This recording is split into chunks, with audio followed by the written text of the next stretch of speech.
나타난 복음, 그 위에 그리스도의 생애와 함께 기도하기. 이제까지 목회 생활을 저도 많이 해오면서 과정 속에 말씀을 많이 전했지만 지금 이제 말씀 전하는 여행은 또 다른 가운데 있습니다. 한국 교회의 어떤 타락의 문제, 정말 유일한 해답이 무엇일까? 2000년 교회 역사 속에서 많은 아픔과 이런 속에서도 교회가 어두운 시대 속에서 그 수도원에서 하나님을 만났던 사람들을 통하여 교회가 오늘도 존재하고 있고 1517년 루터를 통해서 이런 천주교가 계획돼서 기독교가 됐지만 특별히 한국교회의 이런 타락의 모습 속에서 길이 해답이 무엇일까? 다시 주님을 만나는 것입니다. 그래서 세상의 어떤 것보다도 주님을 깊이 경험하기 시작할 때 그 주님을 경험하는 전제 조건이 세 가지가 있습니다. 제가 오늘 지난주 요약해놨죠. 하나님을 있을 데 없는 자 왜 구원해 주신지 하나님 감사합니다. 우리가 구원 받았어요. 또 지금까지 하나님 은혜에 감사하고 있어요. 또 주님을 따르기를 원해요. 무엇을 어떻게 해야 될지 예수님의 생애를 깊이 묵상하면서 세 가지 중요한 전제 조건이 있습니다. 내 마음의 자세가 첫 번째, 제가죠. 다 같이 자신을 포기하는 훈련, 다 같이 해보세요. 자신을 포기하는 훈련. 두 번째, 하나님께 영광이 되는 기도. 세 번째, 하나님의 부르심에 민감합시다. 세 가지, 지난주 핵심 서론이었죠. 오늘도 마찬가지입니다. 마태복음을 이제 오늘부터 시작했는데 또 다음 주 추수감사절인데도 불구하고 또 이 본문에 따라 전할 거예요. 그래서 쭉 해나가는데 이때 마태복음부터 좀 주님의 그 믿음의 세계 속에 눈이 좀 열려져서 기도하는 가운데 주님을 깊이 경험했으면 빛나고 높은 보좌와 그 위에 앉으신 이 찬양을 하면 저는 마태복음 17장 변화산의 사건이 생각난 것 같아요. 사람이 죽으면 끝이에요, 아니에요? 많은 사람은 죽어봐야 알지 그러잖아요. 근데 성경을 분명히 믿는 사람들은 저는 마태복음 17장 변화산의 사건을 보면 예수님이 베드로와 야고보, 요한을 들어가서 뭘 보여줘요? 예수님이 모세와 대화를 해요. 예수님이 엘리야와 대화를 해요. 그걸 보고 베드로, 야고보, 요한 충격을 받아요. 여기가 좋사오니 여기다가 초막을 지읍시다. 안 내려가려고 해요. 우리가 이 땅에 살면서 믿음으로 기도하면서 오늘 그 말씀 본문의 세계로 좀 들어가기를 원합니다. 그래서 내가 성경을 공부하고 내가 성경을 보았는데 이제는 그건 차원이 아니라 다 같이 하나님의 말씀이 나를 봅니다. 나를 읽습니다. 이 하나님의 말씀은 예수님이십니다. 이런 말씀 자세로 갖고 들어가야 돼요. 다른 책을 읽기 성경책을 보는 것이 아니라 이 말씀이 곧 예수님이시다. 그래서 성경을 깊이 공부하려는 것이 아니라 묵상하며 붙들며 기도하며 나갈 때 이 말씀은 살아있음을 저는 경험할 줄로 믿습니다. 예수님의 생애와 함께 기도하기. 그러시면서 계속 여러분 기도하시면서 질문을 던지는 것이 중요합니다. 질문.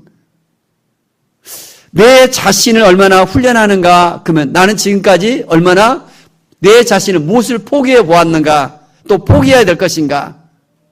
두 번째, 하나님께 영광이 돌리는 기도를 드린다. 하나님, 나는 얼마나 어떻게 하나님께 영광을 돌리며 살고 있는가? 질문을 던지면서 기도할 수 있기를 원합니다.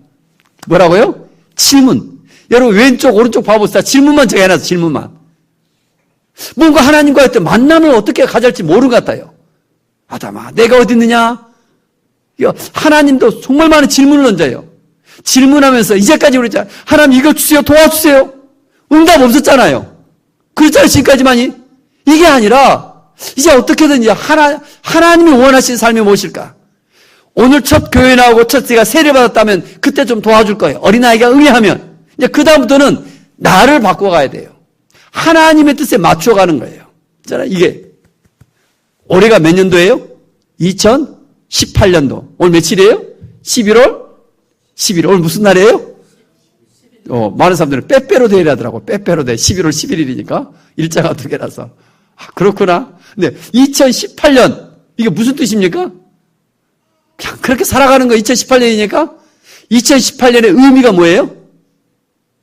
예수님이 이 땅에 오신 지 2018년이 되었다. 이것을 의미하는 거예요.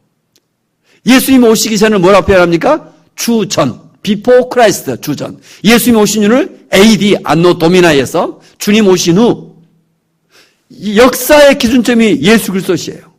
그래서 역사란 단어가 영어로 어떻게 돼요? His story, 히스토리의 역사예요.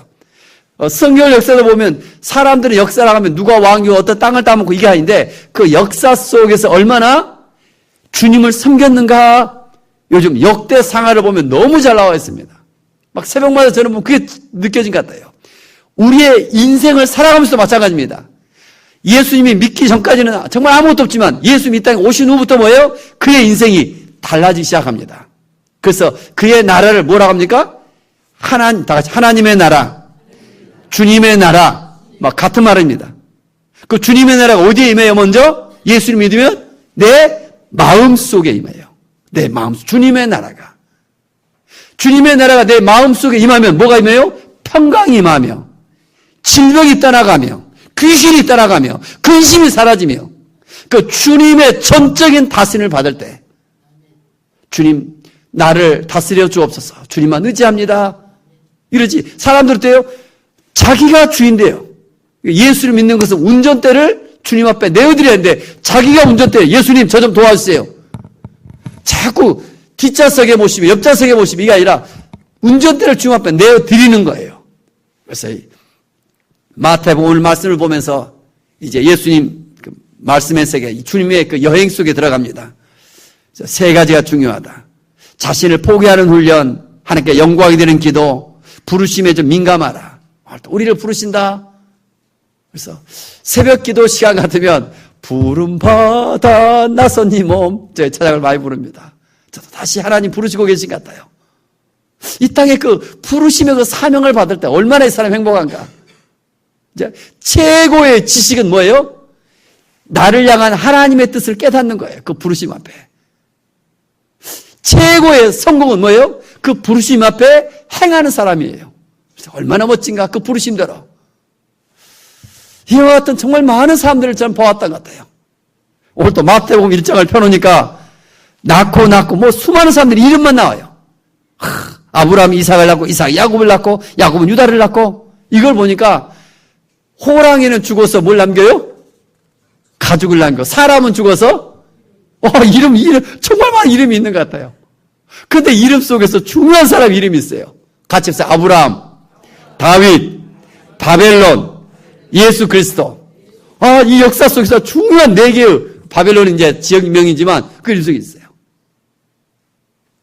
사람은 죽어서 이름을 남기는데 성경의 말대로 뭘 남긴다? 간증을 남긴다. 간증을. 이것이 나의 간증이요. 이것이 나의 찬송일세. 얼마나 이 사람이 믿음으로 살았던 간증이 있는가. 이걸 남기는 것 같아요. 아브라함의 간증은 뭐예요? 독자 이삭을 바치는데 바치셨잖아요. 모든 사람들이 그 어마어마한 간증이 있잖아요. 이런 간증이 다 있는가? 정말 저는 그 하나님의 말씀이 하나님의 뜻을 순종했다. 저는 청년 때 정말 많은 위대한 많은 간증의 사람들을 만났던 것 같아요. 이런 사람들이 다 있었는가? 저한테 가장 도전되었던 간증이 그런 것 같아요. 아니 같은 대학생으로서 원광대 의과대를 합격했는데 외아들이에요. 근데 전북대를 갖다가 개척하고자 전도하고자 그 학교를 포기하고 학교를 들어가는 거예요. 이런 분들이 다 있는 거. 도대체 예수 믿는 것이 무엇인가? 저한테는 젊은이 때 굉장히 많은 충격이었어요. 어떤 또 같은 믿음 생활하는 한 젊은이는 지금까지 그 친구를 막 보고 싶은데 자취하면서 혼자 시골에서 들어온 것을 다 갖다가 뭐 성금해버리는 거예요. 그래서 나중에 병원에서 쓰러져서 병원에 데려갔는데 병원 의사 선생님이 깜짝 놀라요. 이런 사람이 어떻게 있는가? 못 먹어서 안 먹어서 각기병이 걸렸다는 거예요. 지금도 내가 병원에 데려갔는데 그 심각한. 여러분 이 땅에 살면서 그래서 지금 보면 굉장히 이제 훌륭한 그 사대를 나와서 이제 교사 선생님 하고 계시는데 오늘 또 그런 것 같아요. 사람은 죽어서 뭘 남겨요? 이름을 남기는데 그게 뭐라고요? 간증이다. 아브라함, 다윗 정말 대단하다. 마태복음 1장 1절 한 번 더 같이 읽읍시다. 아브라함과 다윗의 자손 예수 그리스도의 계보라. 계보라는 뜻은 족보다 이런 뜻입니다. 우리나라 사람들은 족보를 중요시 여깁니다. 근데 똑같이 유대인 이스라엘도 족보를 중요시 여겨요. 예수님의 족보다 이렇게 표현되고 있습니다. 아브라함과 다윗의 자손이다. 이 말은 아브라함과 다윗에게 주신 언약, 약속이 있어요. 그 아브라함의 그 믿음을 보시면 하나님께서 창세기 15장, 17장 언약을 맺어가는 거예요. 나는 너의 하나님 전능한 자다. 가운데 짐승을 쪼여놓고 내가 너와 함께하면 내가 너를 도울 것이라. 너는 믿음의 조상이다. 그런데 아브라함은 평생 그 믿음으로 약속하신 말씀을 붙잡고 살아가요. 때로 아브라함 어때요? 거짓말을 해요. 자기 위기를 닥치자 아내를 자기 누이라고 2번씩이나, 한 번이 아니라. 허물 많아요, 아브라함도. 다윗, 정말 주님을 사랑하고 의지해. 대단해요. 그런데 그의 허물이 뭡니까? 세상에 옆집 아내를 갖다가 범해서 또 그뿐이겠어요. 가장 충성스러운 그 자기 우리아를 또 죽이는 이런 엄청난 범죄를 또 저질러요. 그럼에도 불구하고 믿음의 이런 멋진 사람들이 되어지는 사람이 원인이 어디 있을까? 마태복음을 낳고 많은 인물들 중에 이런 사람들이 잘한 게 뭐가 있을까? 제가 영성학을 공부하면서 올해 2018년도 지금 2학기 들어서 집중적으로 공부하는 과목이 있습니다. 같이 한번 따라해보세요. 영적 분별.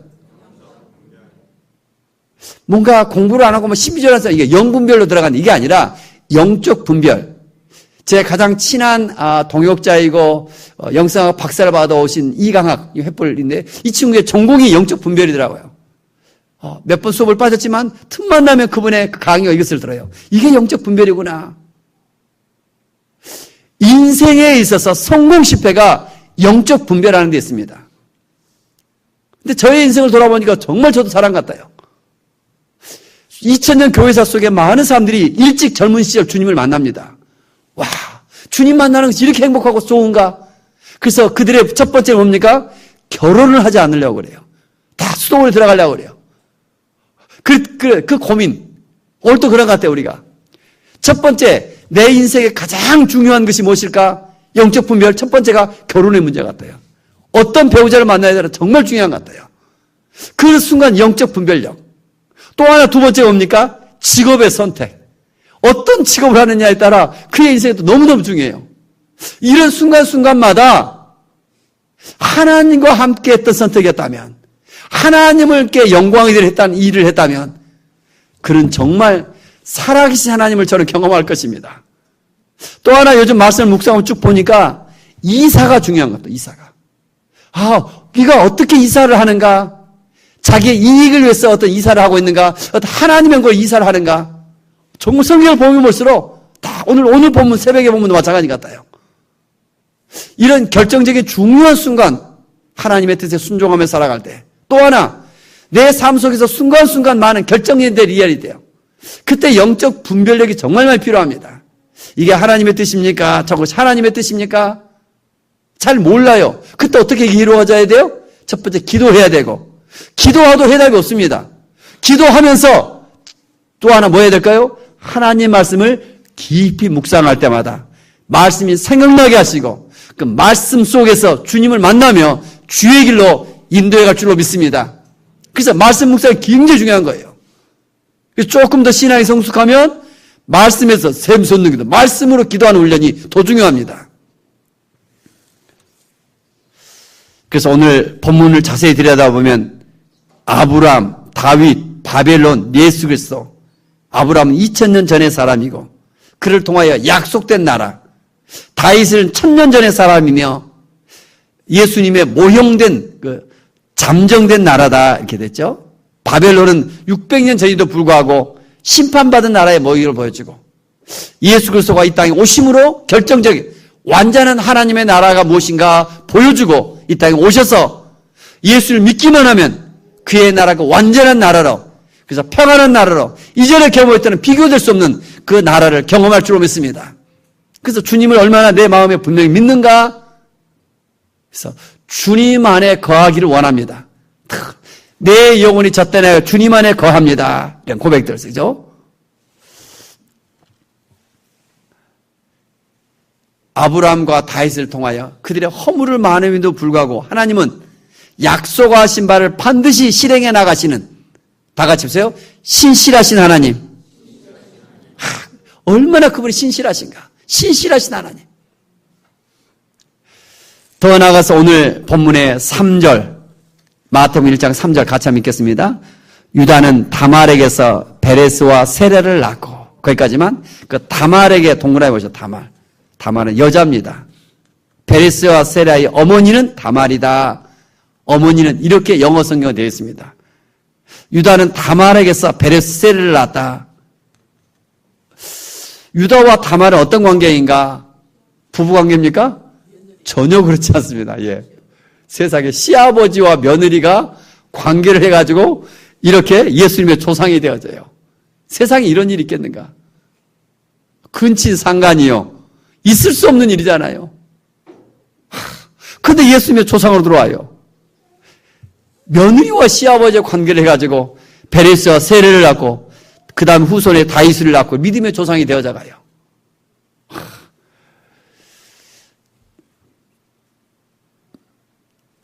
더 나아가서 올 5절 말씀입니다. 5절도 같이 한번 읽겠습니다. 살몬은 라합에게서 보아스를 낳고 보아스는 룻에게서 오벳을 낳고 오벳은 이세를 낳고. 5절에 보니까 라합에 또 동그라미 한번 해보세요. 5명의 성경에 여인이 등장하는데 마리아를 제하고 4명, 두 번째 여인이 라합입니다. 라합은 어떤 사람인가? 가나안 정탐하러 들어갔었는데 가나안 땅에 들어가서 위험한 순간 한 여인이 정탐꾼들을 감춰주고 살려줍니다. 그에게는 하나님을 믿는 믿음이 있습니다. 이방인 가나안이면서 어떤 사람이라고 직업이 기생이에요. 기생. 장녀예요. 장녀. 정말 버림받고 가장 어찌 쓸모없고 세상에 추한 일하지만 오늘 또 그는 라합은 믿음이 있었던 거다. 하나님을 믿는. 그 당시 소문으로만 들었는데 그 하나님을 믿고 이 정탐꾼들을 살려주는 거예요. 또 본문을 들여다보니까 저는 그런 살몬은 라합에게서 그랬어요. 살몬이 또 저는 위대한 것 같다. 어떻게 이렇게 기생을 어떻게 아내로 삼을 수가 있었을까? 그런 유대인이에요. 분명히. 라합은 가나안인도 불구하고 그의 삶 속에는 그 믿음을 선택한 여인이 아니었겠는가. 그래서 살몬은 라합에게서 보아스를 낳았다. 보아스를. 또 보아스는 룻에게서 오벳을 낳았다. 룻은 어떤 사람입니까? 모압 여인입니다. 룻은 모압 여인. 지금도 이스라엘은 남자들만 종종 갖고 여성들의 아이들은 사람 수에 들어오지 않는, 아직도 그 예수님 당시에 보면 굉장히 무시하는 사람들, 남자들만 하나님의 특별하게. 그 시대에 보면 더하면 이런 이방인들은 개 취급, 심지어 돼지 취급, 자기들만 선민민족으로 굉장히 자부심하고 했어요. 그런데 어떻게 해서 이렇게 다말, 라합, 룻 이런 사람들이 예수님의 족보에 들어올 수 있을까? 여러분이 만약에 족보를 세운다면 여러분의 이런 수치와 허물을 어떻게든 감추잖아요. 그런데 예수님의 족보에는 이런 사람을 다 드러내고 있어요. 유대 사회도 우리나라와 똑같이 남자 중심 문화라니까요. 그러면서 그래 하물며 쓸데없는 정말 감춰야 될 여인들을 다 드러내며 그분을 족보에 집어넣고 있어요. 더 나아가 6절입니다. 6절 같이 한번 읽어봅시다.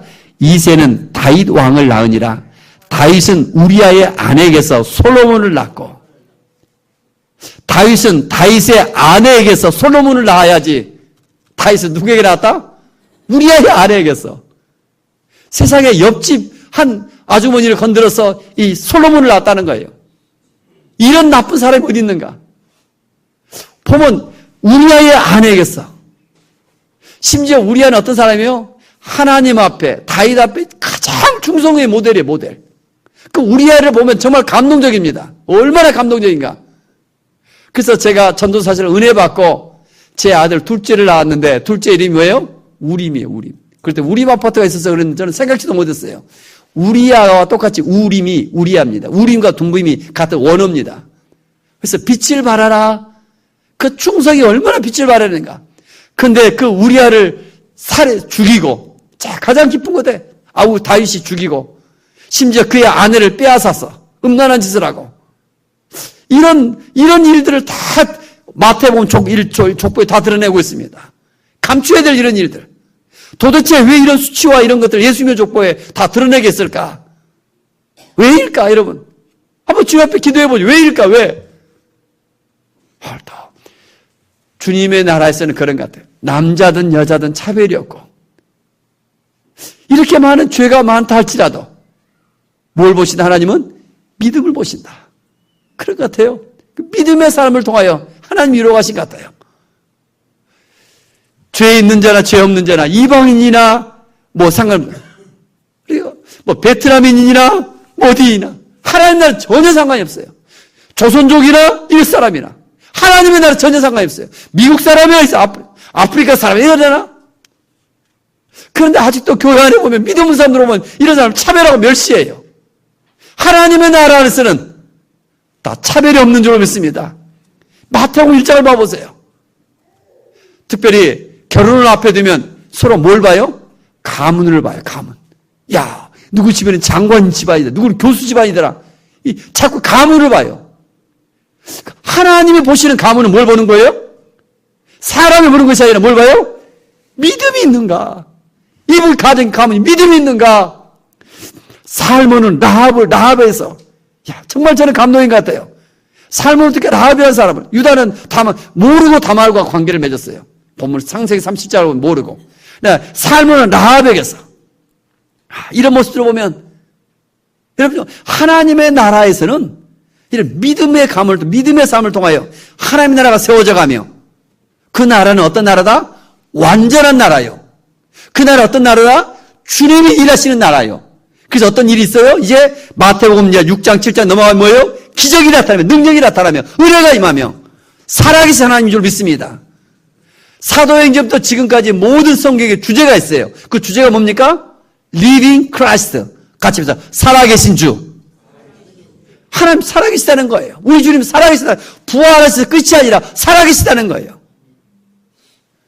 주님을 온전히 신뢰하며 우리가 허물 많은 죄가 많다 할지라도 하나님은 우리를 사랑하시며 그래서 사랑의 하나님, 자비로우신 하나님이심을 너무너무 보여주고 있는 것 같아요. 마태복음 1장을 읽을 때마다 이 여인들의 모습들이 얼마나 저는 아름다운가. 하나님이 어떠신 하나님인가. 사랑과 자비가 끝이 없으신 분이시다. 육신의 아버지는 혹시나 우리를 상처를 주시더라도 하나님 아버지 어떠신 분이신가.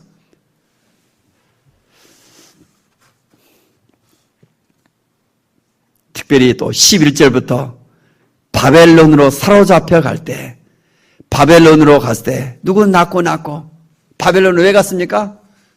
하나님이 이스라엘 백성들을 어떻게든 돕고자 구원하시고자 하지만 십계명은 말씀에 불순종해요.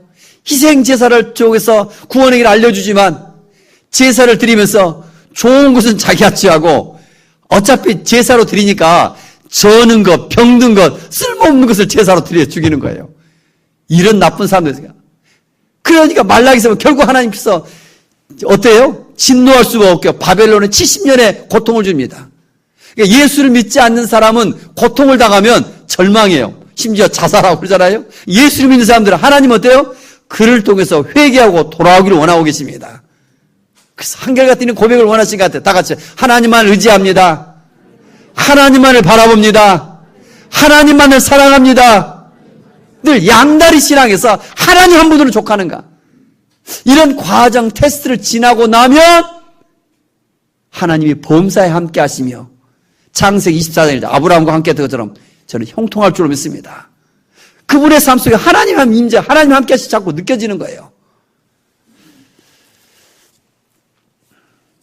특별히 오늘 말씀 본문 속에 마태복음 1장 1절 17절 가운데 가장 많이 나오는 단어가 어떤 단어입니까?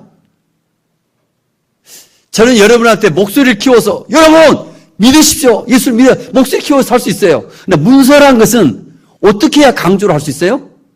단어의 반복을 통해서 강조하고 있어요. 마태복음 1장 1절부터 17절까지 단어가 가장 많이 나오는 단어가 무슨 단어예요? 낳고예요. 낳고.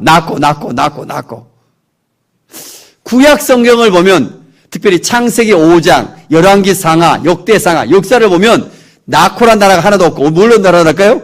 죽고 몇 년 만에 죽었고 죽고로 나와요. 그러나 이제 죽음의 마침표를 지은 분이 누구예요? 예수님이시에요. 그래서 마지막 아담이 되어 죽고 이제는 어때요? 낳는 역사로. 신약은 마태복음이 다시 바꿔버리면 낳고 이 낳는다. 구약은 혈통을 중요시 해서 어떻게든지 낳으려고 그래요. 요즘 우리나라 제가 한 분 목사님을 좋아하는데 그분 모든 메시지는 첫 번째, 여러분 52세 이전까지는 애를 낳으십시오 그러더라고요. 그지? 52세. 왜 그러냐니까 박정희 대통령이 52살에 낳았다 그러더라고요. 그때 가장 위대한 인물들이 많이 나온다. 지난번에 보면 그런 것 같아요. 인물들이 많이 나온다. 세계적 인물들이 늦둥이들이 많다. 애를 좀 많이 낳아라. 우리나라가 지금 심각한 위기 속에 있잖아요. 교회 위기보다 더 문제가 뭐예요? 둘이 결혼했는데 결혼도 거의 늦게 하잖아요. 애를 안 낳아버려요. 낳아도 결국 한 명 낳고. 그래서 OECD 선진 국가 중에 최저, 지난달도 통계가 그러죠. 아이를 거의 낳지 않는 우리나라가 최저예요. 극심한 속에 들어가죠 지금. 그래서 이렇게 얼마나 문제 있는가. 그래서 아이를 낳는. 반면에 이슬람 회교권 어때요? 지금 프랑스가 30% 이슬람권이라더라고요. 이유가 뭘까요? 그는 어떻게든지 여러 여자와 결혼하고 많은 사람을 낳아요. 수많은 아이를 많이 낳는 것. 이게 목표를 두고 있어요. 그래서 한국 예수 믿는 기독교가 정말 회복해야 할 것이 무엇일까? 정말 우리 저와 여러분들이 많이 기도해야 될 것 같아요. 결혼의 문제, 또 출산의 문제. 정말 이 땅이 이런 것들이 그저 일어나는 것이 아니라 그 뒤에 배후에는 반드시 오늘 또 그런 것 같아요. 어떤 아침에 또 드는데 6.25 전쟁이 왜 일어났을까? 그 당시 대한민국 장로회 총회에서 그 전날, 그 전 직전에 뭐가 있어요? 성찬상을 엎으며 목회자들이 서로 강대상, 서로 총회장 되고자 하고 오늘날 장로회 분위기입니까? 감리급 다 마찬가지입니다, 여러분. 이 목회자에서도 서로 그 정치의 높은 자리에 가야 거기에 대한 이 수익 때문에 큰 문제가 거기 있는 것 같아요. 근데 그분은 또 그런 것 같아요. 저는 5.18 사건을 하면서 그때도 또 한 번의 대전은 어디서 또 있었다. 나타나는 것은 이건데 요즘 새벽에 말씀도 그래요. 르호보암을 통해서 르호보암이 백성들을 잘못 통제하면서 엄청난 지향을 얻는데 그 뒤에 원인은 뭐였는가? 솔로몬이 마지막 때 우상을 섬김으로 많은 그 여인들이 이방 나라에서 신들을 가져오면서 우상 섬김으로 회개할 기회를 줘도 회개받지 않냐는 원인이 있어요. 이 땅에 이러한 문제가 어디 있을까? 여러분의 가정과 삶의 문제 원인이 어디 있을까? 몸이 아프고 문제가 있어 하나님 도와주셔야 하지만 결정적인 그 뒤에는 뭐가 있어요? 하나님과 관계가 끊어지며 하나님을 떠난 죄악이 있어요, 여러분. 그래서 예수님께 이 땅에 오셔서 딱 두 마디 중요한 치유가 있습니다. 첫 번째 뭡니까? 기도할 때마다 다 같이 내 이름이 무엇이냐? 내게는 악한 얘기들 하는데 여러분 탐욕, 여러분 우상 숭배의 영 들어갈 수 있어요. 그래서 또 하나 중요한 질문이 있어요. 다 같이 보세요. 언제부터 이렇게 되었느냐?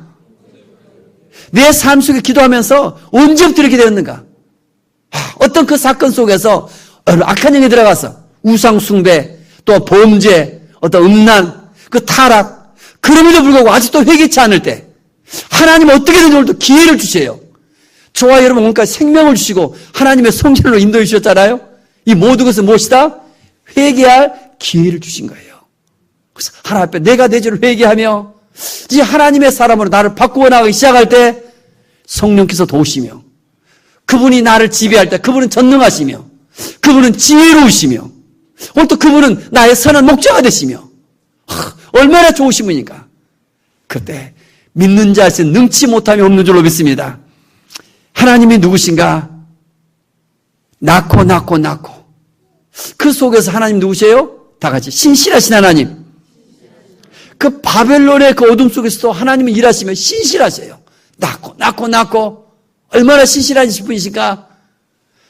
저는 올 때 말씀을 볼 때 질문이 이렇게 던진 것 같아요. 너는 누구를 낳았느냐? 구약의 시대는 혈통이 중시됐지만 신약의 시대는 믿음으로 낳는 것입니다. 예수님은 12제자를 낳음으로써 보여줬습니다. 바울은 디모데를 낳았고 많은 교회를 세워서 낳았던 것입니다. 나는 누구를 낳았는가? 다음 주가 이제 추수감사주일입니다. 우리에게 추수가 무엇입니까? 농사지어서 드리는 것이 아니라 정말 중요한 추수가 나로 인해서 나와 관계된 사람들에게 복음을 전하며 그 영혼을 섬기며 그 영혼의 추수를 말하고 있는 거예요. 같이 한번 따라해보세요. 하나님은 나를 사랑하시어 나를 구원하시고 나를 통하여 나와 관계된 모든 사람들이 구원받기를 원하십니다. 오늘 또 여기서 나를 부르신 거예요. 주님의 인생의 여정 속에서 첫 번째, 내 자신의 것을 자꾸 포기해야 돼요. 내려놓아야 돼요. 두 번째, 하나님께 영광이 되는 기도를 드려야 돼요. 세 번째, 하나님의 부르심 앞에 좀 민감하기를 원합니다. 천하를 다 얻어도 한 영혼이 더 소중하다고 그래요. 한 영혼이 얼마나 소중한가? 한 영혼의 그 소중함. 다시금 하나님의 앞에 그 부르심 앞에 말씀을 묵상하며 저와 여러분들 좀 새로워지기를 원합니다. 하나님의 신실하심, 오 신실하신 하나님.